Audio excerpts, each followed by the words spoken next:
उस समय भगवान ने 3 अवतार धारण किए, कच्छप अवतार, मोहिनी अवतार और वामन अवतार। कौन कौन से अवतार धारण किए अभी समझ में नहीं आई। कच्छप यानी कछुए का अवतार, दूसरा भगवान श्री हरि ने रखा मोहिनी अवतार और तीसरा वामन अवतार भगवान ने धारण किया। किस कारण से भगवान को ये 3 अवतार धारण करने पड़े और क्यों करने पड़े, इस कथा में हम सभी प्रवेश करें। कहते हैं कि ये जो लक्ष्मी होती है, ये जो धन संपत्ति होती है, रुपया पैसा होता है, जिसके लिए रात दिन हम लोग पैसे के पीछे पीछे दौड़ रहे हैं, ये लक्ष्मी बड़ी विचित्र होती है। जिसके जीवन में माया आती है वो व्यक्ति फिर सब कुछ भूल जाता है, और जब मायापति पर भी लक्ष्मी का प्रभाव पड़ा, ध्यान से सुने, देखो भगवान श्री हरि विष्णु जो हैं, जब तक भगवान का लक्ष्मी जी के साथ विवाह नहीं हुआ तब तक भगवान कहाँ रहते थे? वैकुंठ लोक में। भगवान श्री हरि विष्णु नारायण जब तक भगवान का विवाह नहीं हुआ तब तक भगवान रहते थे वैकुंठ लोक में। लेकिन जैसे ही लक्ष्मी भगवान के जीवन में आई तो भगवान कहाँ रहने लगे? क्षीर सागर समुद्र में। अब सर्प पर शेषनाग पर सोते हैं, वो कोई सोने की जगह, क्षीर सागर कोई रहने की जगह। फिर भी भगवान का लक्ष्मी से संबंध जुड़ा तो भगवान श्री हरि रहते हैं अपनी ससुराल में, क्योंकि जो लक्ष्मी जी हैं इस समुद्र मंथन से उत्पन्न हुई हैं। तो वैकुंठ छोड़कर भगवान क्षीर सागर में रहते हैं। इंद्र को लगा ये कैसे विष्णु है, ये कैसे भगवान है कि वैकुंठ छोड़कर के अपनी ससुराल में जाकर के रह रहे हैं। तो इंद्र को अभिमान हुआ मैं स्वर्ग का अधिपति हूँ, और भगवान विष्णु से उसका थोड़ा मन हल्का होने लगा। भगवान से उसका उतना प्रेम, उसका लगाव नहीं रहा। यह अभिमान था कि मैं स्वर्ग का अधिपति हूँ, इसी अभिमान में तना हुआ। और जो भगवान से बैर करता है, जो भगवान के प्रति गलत सोचता है, उसका पतन होना निश्चित है, चाहे वो मनुष्य हो, देवता हो, किन्नर हो, गंधर्व हो, कोई भी। जो भगवान से विरोध करता है, क्योंकि भगवान ने जितनी भी लीलाएं की, हम में और भगवान में एक बहुत बड़ा अंतर है। वैसे तो वो परमात्मा है, ईश्वर है, तो वो तो सारे जगत को चला रहे, लेकिन सबसे बड़ा मनुष्यों में, हम में और भगवान में एक सबसे बड़ा अंतर। कौन सा? भगवान ने जितनी भी लीलाएं की, भगवान जितनी भी लीलाएं करते हैं, जितने भी चरित्र करते हैं, जितने भी स्वरूप धारण करते हैं, भगवान की सभी लीलाएं जन कल्याण के लिए होती हैं। किसके लिए? हम सभी के कल्याण के लिए भगवान लीला करते हैं। और हमारी जो लीलाएं होती हैं ये सब अपने कल्याण के लिए होती हैं। हम केवल अपना ही अच्छा सोचते हैं, जो हो हमारे लिए हो, बाकी किसी के बारे में तो सोचना जानते ही नहीं।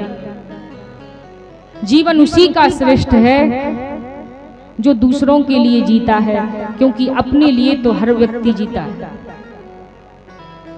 जो दूसरों के प्रति अच्छा सोचे, दूसरों के प्रति अच्छा बोले, जीवन उसी का श्रेष्ठ है।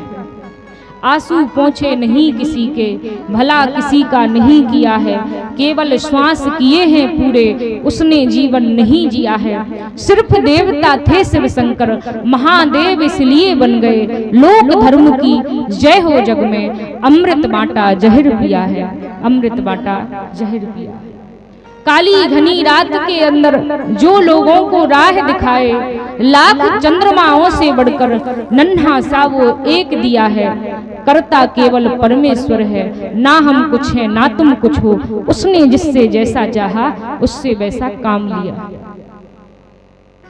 जो भगवान हमसे करवाना चाहे वो हमें करना पड़ता है, क्योंकि परमात्मा की इच्छा के विरुद्ध तो संसार का एक पत्ता भी नहीं हिलता, तो सब भगवान करवाते।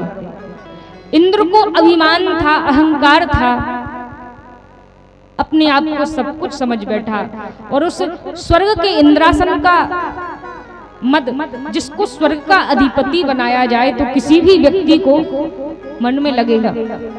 इंद्र भी, उसको भी अभिमान था। एक दिन ऐरावत पर बैठे देवराज इंद्र कहीं से चले आ रहे थे। उसी समय महर्षि दुर्वासा भगवान श्री हरि विष्णु का दर्शन करके, नारायण का दर्शन करके वैकुंठ लोक से चले आ रहे थे। हाथ में भगवान के गले में चढ़ी हुई फूलों की माला थी। दुर्वासा ऋषि उसको लेकर के चले आ रहे थे। रास्ते में इंद्र को देखा, सोचा कि ये माला देवराज इंद्र को आशीर्वाद स्वरूप दे दूं। तो दुर्वासा ऋषि ने उस माला को देवराज इंद्र को दे दिया। देवराज इंद्र समझ गया कि ये भगवान विष्णु के गले की माला है। उसको तो भगवान से वैसे ही थोड़ा मन हटा था, अभिमान भी था। मैं तो इंद्र हूँ, स्वर्ग का अधिपति हूँ, गले में की चढ़ी चढ़ाई माला मुझे क्यों दे दी? और थोड़े अभिमानवश इंद्र ने उस माला को तो ले लिया, लेकिन दुर्वासा ऋषि के ही सामने अपने ऐरावत हाथी के गले में डाल दिया। और उस ऐरावत ने अपने गले से धीरे धीरे उस माला को सूंड से नीचे उतार दिया और पैरों तले कुचल दिया। ये सब कुछ दुर्वासा महाराज, दुर्वासा ऋषि देख रहे थे। बड़ा क्रोध आया, कितना दुष्ट है, भगवान के गले की फूलों की माला ऐरावत के पैरों तले कुचलवा दी। दुर्वासा ऋषि को क्रोध आया, अरे दुष्ट इंद्र, तुझे जितना अपने स्वर्ग के अधिपति बनने का अभिमान है, तेरा अभिमान अब नष्ट हो जाएगा और तेरा संपूर्ण पद छीन लिया जाएगा, तेरे पास कुछ नहीं बचेगा। अब देखो, हर मोहल्ले में, हर गांव में एक दो ऐसे अंकल आंटी रहते हैं, एक दो ऐसे व्यक्ति रहते हैं कि जिनकी आदत होती है कि वो दूसरों के घर में कान लगाए खड़े रहते हैं, एक दूसरे की ताक-झाक करते हैं। कब इसके घर में लड़ाई हुई, कब इसके घर में क्या हो रहा है, ऐसी बहुत से व्यक्तियों की आदत होती है। तो ऐसी आदत थी किसकी? असुरों के गुरु शुक्राचार्य की।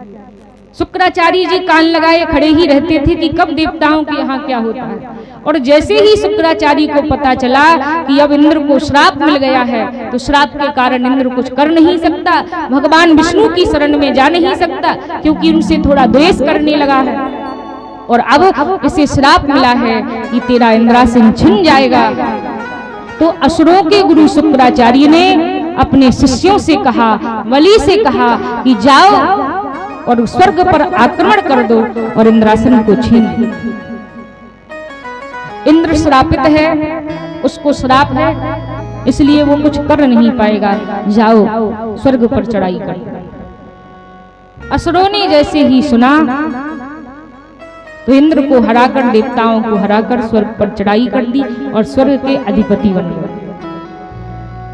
तब असुरों के भय के कारण देवतागण छुप छुप कर कहीं गुफाओं में, कहीं कंदराओं में, कहीं जल में छुप छुप कर रहने लगते। एक दिन सभी देवताओं ने विचार किया कि छुप छुप कर ऐसे कितने दिन तक रहेंगे, कितने समय तक रहेंगे, और हमारे तो इंद्रासन को भी छीन लिया है, अब कहाँ रहे, और इनके तो अत्याचार इतने बढ़ गए हैं कि अब क्या करें। तब नारद जी के कहने पर, संतों की सलाह के द्वारा, अपने गुरुदेव के कहने पर संपूर्ण देवता इंद्र के सहित श्री हरि विष्णु से निवेदन करते हैं। जिन भगवान विष्णु की बुराई करता था, आज उन्हीं भगवान श्री हरि की शरण में जाना पड़ा। भगवान विष्णु से विनती की तो भगवान ने कहा कि देखो देवराज इंद्र, गुरुदेव के द्वारा तुम्हें श्राप मिला है, इसलिए श्राप तो टल नहीं सकता, वो ही कोई कारण बता सकते हैं तुम्हारे उद्धार के लिए। लेकिन हाँ, मैं तुम पर कृपा अवश्य करूंगा। देखो, असुरों से अभी तुम लड़ोगे, युद्ध करोगे तो तुम उनसे जीत नहीं पाओगे। एक तो तुम्हें श्राप मिला है, दूसरी बात कि असुर तुमसे अधिक शक्तिशाली पहले से ही, वो बलवान है, तो तुम जीत नहीं पाओगे। इसलिए युद्ध का झमेला छोड़ दो, युद्ध करना छोड़ दो और सभी आपस में मिलकर दोस्ती कर लो। देवताओं ने कहा, प्रभु हम तो उनसे दोस्ती कर लेंगे, लेकिन वो हमसे मित्रता करने तैयार नहीं होंगे। वो समझ जाएंगे कि हमने स्वर्ग का सिंहासन छीन लिया, इसलिए आए। तो वो हमसे दोस्ती नहीं करेंगे। अब क्या करें? भगवान ने कहा देखो असुर लालची हैं, तुम उन्हें कुछ लोभ लालच देना। देवताओं ने कहा कैसा लालच?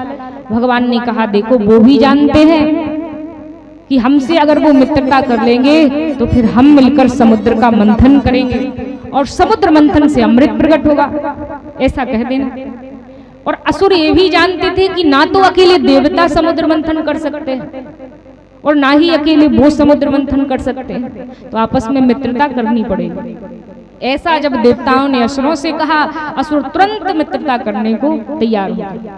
आपस में मित्रता हुई, समुद्र मंथन की तैयारी। उस समय मंद्राचल पर्वत की मथानी, वासुकी नाग की कड़ेनी और समुद्र में ही मंथन शुरू होता है। अब समुद्र मंथन का समय आया तो वासुकी नाग की रस्सी बनाई गई थी खींचने के लिए कड़ेनी। अब समुद्र मंथन होगा तो वासुकी नाग को खींचा जाएगा, तभी तो मंद्राचल पर्वत समुद्र में घूमेगा। तो भगवान ने सोचा कि वासुकी नाग को जब मंथन होगा तो उस रस्सी बना करके खींचा जाएगा तो इसके मुख से हलाहल विष निकलेगा। तब भगवान ने देवताओं से पहले कहा देखो असुर बलवान तो है लेकिन बुद्धिमान नहीं है, और भगवान श्री हरि सब कुछ है, बुद्धिमान भी हैं, बलवान भी हैं, और ये भगवान जानते हैं कि कब बुद्धि का प्रयोग करना है और कब बल का प्रयोग करना है, क्योंकि केवल बलवान होने से ही कुछ नहीं होता, बुद्धिमान भी होना बड़ा जरूरी। तो भगवान दोनों हैं। भगवान ने सोचा कि क्या किया जाए। तब भगवान ने देवताओं से कहा देखो देवताओं, समुद्र मंथन शुरू हो तो तुम असुरों से कह देना कि हम तो वासुकी नाग के मुख की तरफ लगेंगे। असुरों ने सोचा कि ये मुख की तरफ क्यों लगेंगे, यही अपने आप को बड़े बाप का बेटा समझते हैं। उन्होंने सोचा कि मुख की तरफ लगने में कोई फायदा होगा। देवताओं ने कहा नहीं नहीं, हम तो मुख की तरफ ही लगेंगे। असुर बोले क्यों लगोगे, हम लगेंगे, तुम पूछ की तरफ जाओ। देवताओं की और भगवान की तो इच्छा यही थी। तुरंत देवतागण ने कहा ठीक है आप बड़े हैं, हम मानते हैं कि आप बड़े हैं, ठीक है आप मुख की तरफ लग जाइए, हम पीछे लग जाते हैं।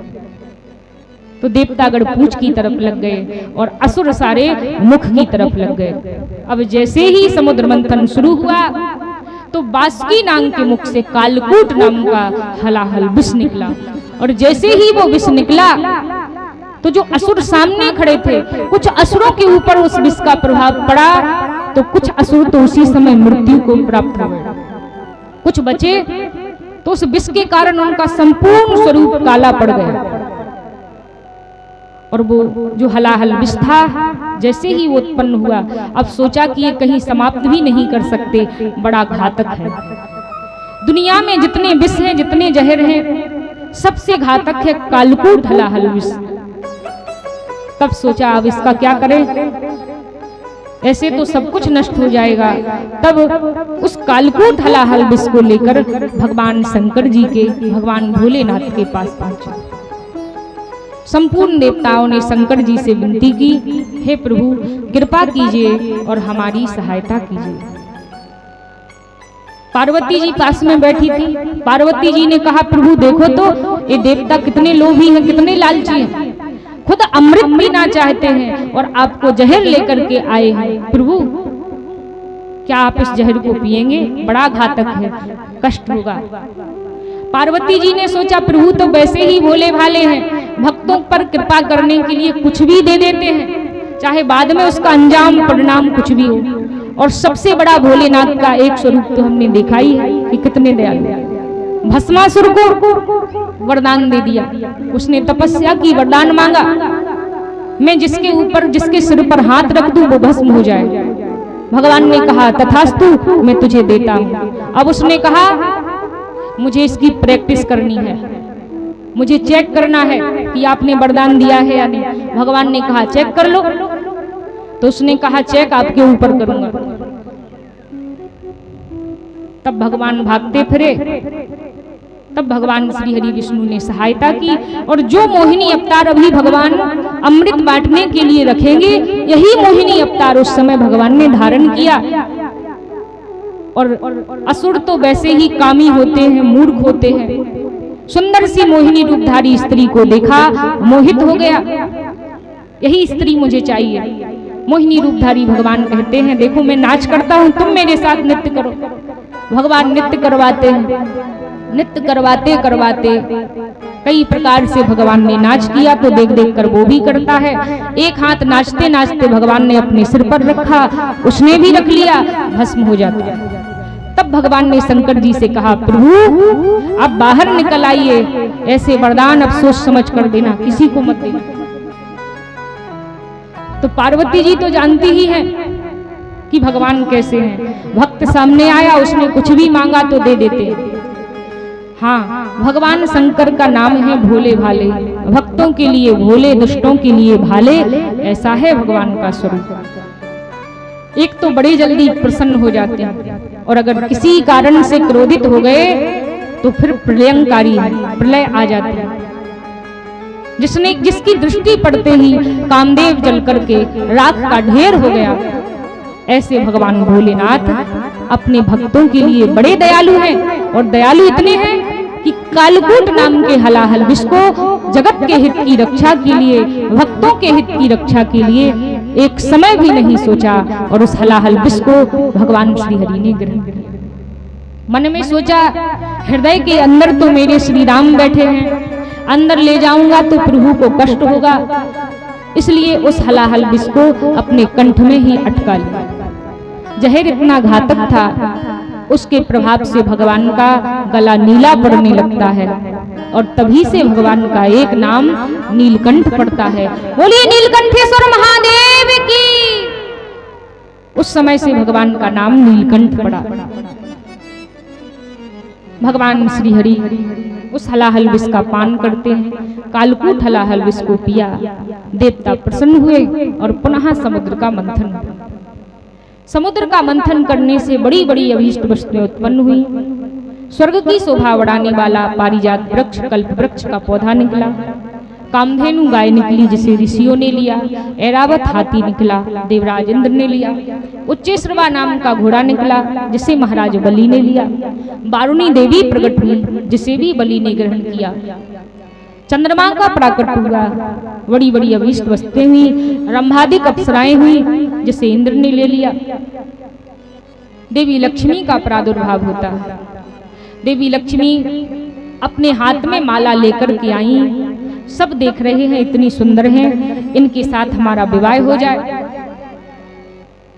असुरों ने तो जैसे ही लक्ष्मी जी को देखा सभी सोचते इतनी सुंदर है हमें प्राप्त हो जाए, लेकिन सभी देवताओं ने जब देखा तो देवता सोच रहे हैं कि ये हमारे नारायण के ही अनुरूप है। देवी लक्ष्मी माला को लेकर के देख रही हैं, असुरों ने सोचा कि हमारी तरफ ही चली आ रही है, तो सभी बड़े उतावले से खड़े थे। उसी समय लक्ष्मी जी सोचते सोचते ये असुर बड़े दुष्ट हैं, मूर्ख हैं, ये मेरे लायक नहीं, देवतागण हैं, दिखने में तो सुंदर हैं लेकिन इन्हें अभिमान है। तब भगवान विष्णु के पास पहुंची और भगवान श्री हरि नारायण को देखा, अपने अनुरूप समझकर श्री हरि के गले में जयमाल डाल दी। अब असुरों को लगा ये विष्णु कितना छलिया है, इतनी सुंदर स्त्री इसने प्राप्त कर ली। बड़ी बड़ी अभीष्ट वस्तुएं समुद्र मंथन से उत्पन्न हुई। लक्ष्मी जी के साथ ही समुद्र मंथन से ही गौ माता का प्राकट होता है।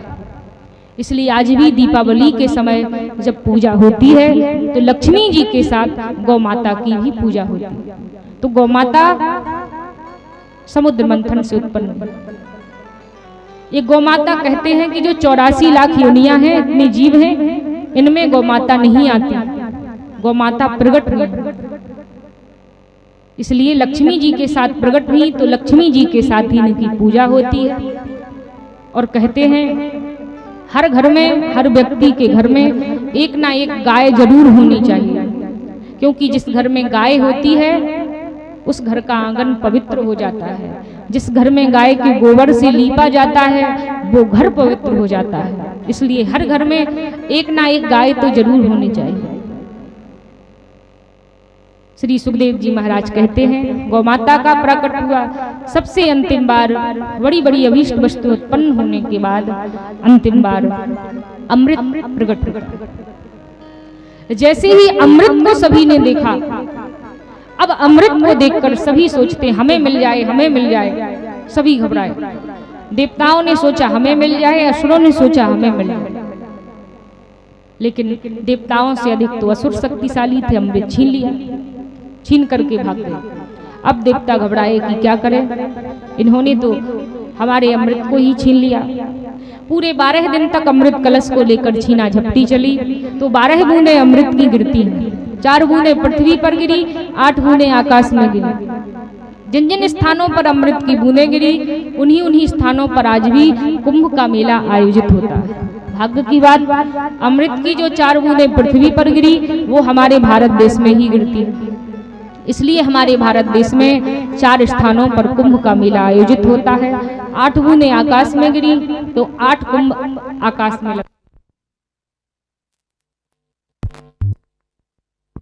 गिरी तो 8 कुंभ वहां लगते हैं। पूरे 12 कुंभों का मेला आयोजित होता है।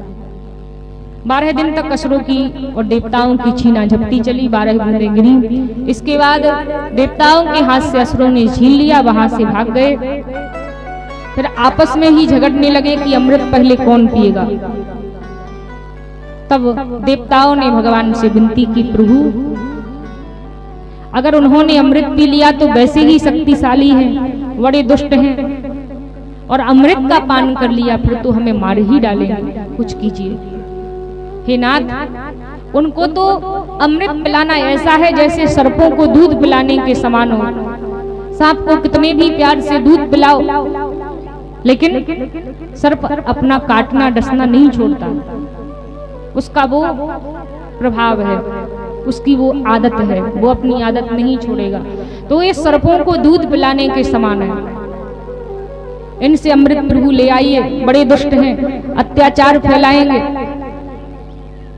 ऋषि मुनियों को सताएंगे, कुछ अच्छे कार्य नहीं करने देंगे। तब भगवान श्री हरि ने मोहिनी अवतार धारण किया, और मोहिनी अवतार धारण करके भगवान सभी के बीच में नृत्य करते हुए जाने लगे। असुरों ने देखा, अभी तो लड़ रहे थे, अपनी तरफ सुंदर स्त्री को आता देखा, तो सुंदर स्त्री को आते देख करके सभी मोहित हुए। इतनी सुंदर स्त्री कौन है, इतनी सुंदर स्त्री कहां से आई? अवश्य देवलोक से कोई अप्सरा आई है, साधारण तो है ही नहीं। इतनी सुंदरता जो भगवान ने मोहिनी रूप में धारण की, इतनी सुंदरता आज तक कभी किसी ने देखी ही नहीं थी। सब मोहित हो गए। माथे पर बड़ी सुंदर चूनर ओढ़ रखी है, पैरों में घुंघरू छम छम बाज रहे हैं, और बड़ी मधुर बाड़ी है। भगवान बोलते हुए, नृत्य करते हुए उनके बीच में पहुंचे। अब तो असुर सब कुछ भूल गए, अमृत भूल गए, सब कुछ भूल गए। अब तो एक टक भगवान की तरफ देख रहे हैं, और मोहिनी रूपधारी भगवान को देखा, सारी सुध बुध खो बैठी। तब सभी ने कहा, देवी आप कहां से पधारी हो, कौन हो? भगवान ने कहा, मैं तो यहाँ से जा रही थी, मैंने देखा आप सभी आपस में भीड़ लगा करके झगड़ा कर रहे हैं, तो जहाँ पर झगड़ा होता है मुझे वो स्थान पसंद नहीं होता। मैंने सोचा तुम्हें समझा दे, लेकिन तुम तो ऐसे लगते हो जैसे समझोगे नहीं, इसलिए मैं तो जा रही। सभी असुरों ने कहा, नहीं नहीं देवी, कौन कहता है हम लड़ाई झगड़ा कर रहे हैं, नहीं नहीं, हम में तो बड़ा प्रेम है, आप ठहर जाइए। भगवान मन ही मन में मुस्कुरा रहे हैं, अब तो तुम मेरी चाल में फंसने ही वाले हो। और भगवान ने कहा, किस लिए झगड़ रहे हो? असुरों ने कहा, देवी हमारे हाथ में जो ये अमृत कलश है, तो हम सोचते हैं कि ये पहले कौन पिएगा। भगवान ने कहा, अच्छा। तो भगवान ने कहा, इसलिए झगड़ रहे हो? असुरों ने कहा, हाँ। अब भगवान ने सोचा, अभी मुझे कुछ कहना नहीं चाहिए, नहीं तो ये समझ लेंगे कि विष्णु है और छल करने आया। भगवान ने कहा, अच्छा, अब इसमें मैं क्या कर सकती हूँ, आप ही अपने आप सोच लीजिए किसको देना है किसको नहीं देना। तब असुरों ने कहा, नहीं नहीं देवी, हम तो ये भार आप पर ही सौंपना चाहते हैं, आपको देखकर लगता है आप इसका निवारण ठीक से कर देंगे। भगवान ने सोचा, अगर एक ही बार में ले लिया तो मेरी चाल परख लेंगे। भगवान बोले, नहीं नहीं, मैं ठहरी उल्टा स्त्री, आप मुझे जानते नहीं, मैं आपको जानती नहीं, और किसी अनजान पर इतना बड़ा भार कैसे सौंप सकते हैं, ये मेरे बस की बात नहीं है, आप खुद इसका निपटारा कर लो। भगवान ने कहा, जब ऐसा कहा अब तो असुरों को और विश्वास हो गया, नहीं नहीं देवी, आप तो स्वरूप से ही इतनी सुंदर हो और छल तो कभी कर ही नहीं सकती हो, आप ही इसको दीजिए। तब भगवान ने कहा ठीक है। भगवान मन ही मन में मुस्कुराए, अब तो तुम मेरी चाल में फंस ही गए हो। और भगवान ने कलश अपने हाथ में ले लिया। सभी के देखते ही देखते उसी कलश में भगवान ने दो हिस्से किए, एक तरफ अमृत है, दूसरी तरफ बारनी मदरा भरी। ये भगवान ही समझ रहे हैं, किसी ने नहीं समझ पाया। भगवान ने असुरों से कहा, देखो असुरों, समुद्र मंथन तो तुमने और देवताओं ने मिलकर किया। ऐसा नहीं कि मैं देवताओं के भले के लिए कहती हूँ, नहीं, भला तो मैं तुम्हारा ही चाहूंगी, शुभ चिंतक तो मैं तुम्हारी ही हूं। लेकिन देखो,